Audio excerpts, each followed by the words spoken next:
গাজা যুদ্ধ বন্ধে যুক্তরাষ্ট্রের প্রস্তাবিত শান্তি পরিকল্পনার প্রথম ধাপ পুরোপুরি সফল হয়নি। এরই মধ্যে দ্বিতীয় ধাপ বাস্তবায়ন নিয়ে দৌড়ঝাঁপ শুরু হয়েছে।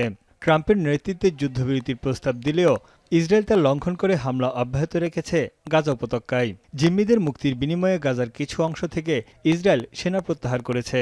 তবে গাজা উপত্যকায় অবাধে মানবিক সহায়তা প্রবেশের শর্ত থাকলেও ইসরায়েল তা মানেনি।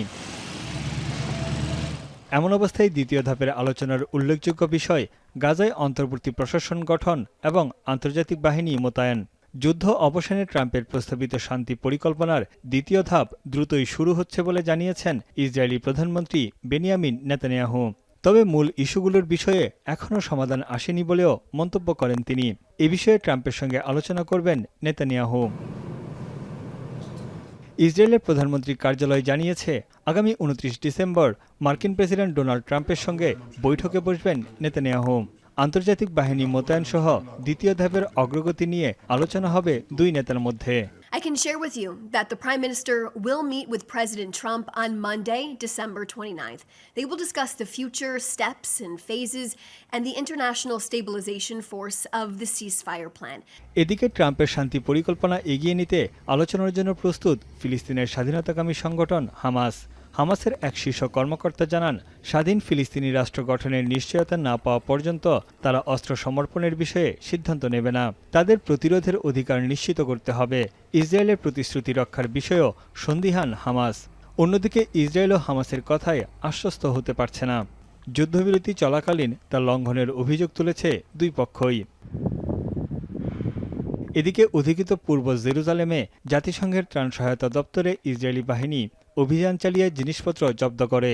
পরে জাতিসংঘের পতাকা নামিয়ে ইসরায়েলি পতাকা উত্তোলন করা হয়। এই ঘটনায় তীব্র নিন্দা জানিয়েছেন জাতিসংঘের মহাসচিব আন্তোনিও গুতেরেস। জাতিসংঘের সম্পদ অফিস স্থাপনার বিরুদ্ধে যে কোনো পদক্ষেপ নেওয়া থেকে বিরত থাকার আহ্বান জানায় সংস্থাটি। Furniture, IT equipment and other property was seized and the UN flag was pulled down and replaced by the Israeli flag. In reaction to this event, I can tell you that the Secretary General strongly condemns the unauthorized entry into the United Nations Sheikh Jarrah compound held by UNRWA. এদিকে অবশিষ্ট জিম্মিদের মরদেহ অনুসন্ধানে গাজায় অভিযান চালিয়ে যাচ্ছে Hamas ও আন্তর্জাতিক red cross committee. এক ইসরায়েলি পুলিশের মরদেহ এখনও হস্তান্তর করেনি হামাস। এটি ফেরত দিলেই রাফা ক্রসিং আংশিক খুলে দেওয়ার শর্ত দিয়েছে ইসরায়েল। এদিকে উপত্যকার বিভিন্ন জায়গা থেকে ফিলিস্তিনিদের মরদেহ উদ্ধার করে নির্দিষ্ট একটি জায়গায় সমাহিত করা হচ্ছে। আল শিফা হাসপাতালে সমাহিত ১৫০ শতাধিক মরদেহ উদ্ধার করে অন্য জায়গায় কবর দেওয়া হয়। ধ্বংসস্তূপের নিচে চাপা পড়া মরদেহগুলো দাফনের ব্যবস্থা করছেন ফিলিস্তিনিরা। ইসরায়েলি হামলায় যুদ্ধে আহত শিশুসহ ফিলিস্তিনিদের চিকিৎসার জন্য ইতালিতে নেওয়া হচ্ছে। এই ধাপে নেওয়া হচ্ছে ১৭ জন ফিলিস্তিনিকে। তাদের প্রয়োজনীয় চিকিৎসা সেবা প্রদান করবে ইতালি সরকার। তানভীর জনি, এখন বিশ্ব। কালার এক্সপার্ট, জর্জ স্যাপ এবং মাইল্ড অন হ্যান্ডস টেকনোলজি সমৃদ্ধ অরিক্স ক্রিস্টাল ওয়াশ আপনার লন্ড্রি এক্সপার্ট।